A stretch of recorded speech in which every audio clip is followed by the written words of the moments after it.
Mitte just iga päev ei avane meil võimalust testida puhast tõugu sportautot, ent täna pole seega iga päev, sest meil on proovisõiduks eelmisel aastal turule jõudnud teise põlvkonna Mercedes-Benz AMG GT.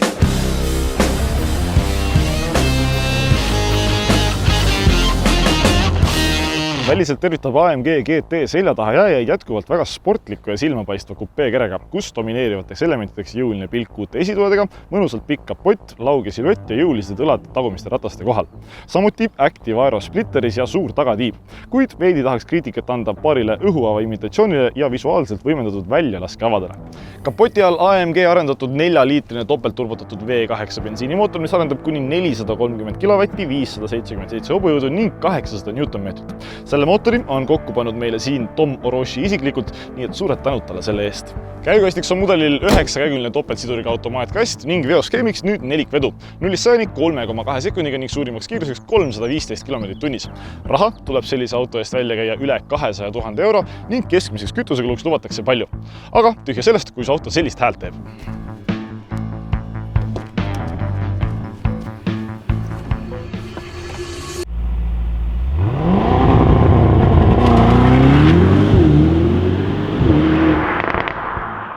Salongis jätkub sportlikkus nende korralike korvistmete ja sellise mõnusalt madala istumisasendi näol.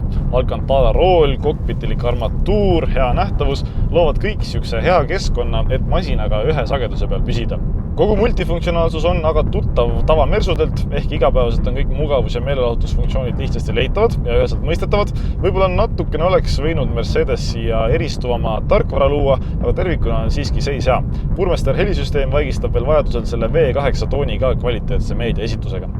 Samuti on AMG GT tegelikult suhteliselt praktiline. Nagu näha, mina 2-meetrisena mahun siia väga vabalt ja mõnusalt ära ning ka pagasiruumi on tal nagu väikestel luukpäradel umbes 321 liitrit. Teiselt istmerealt, aga kuigi palju loota ei tasu. Sõiduosas on komplekti peaesinejaks loomulikult see 4-liitrine V8, millel minekut mõistagi sportautolikult palju. Mootor reageerib pedaalimistele kiirelt ning kiirused kasvavad kauni tooni saatel märkamatult 3-kohaliste arvudeni. Kohe siiralt kahju on, et selliste lahedate mootorite ajastu on iga päevaga kohe märgatavalt lähemale lõpule jõudmas, aga seda enam nautigem seda, mida veel nautida on.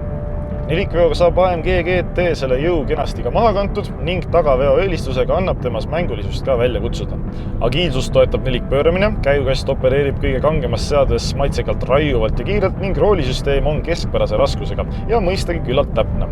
Vedustus on samuti väga konkreetse täpse tagasidega, hoiab masina kenasti maaga paralleelselt ning tegelikult ei põruta ega väsita reisijaid üldse häirivalt palju, mis annab talle ka sellise väga hea GT autoliku iseloomu.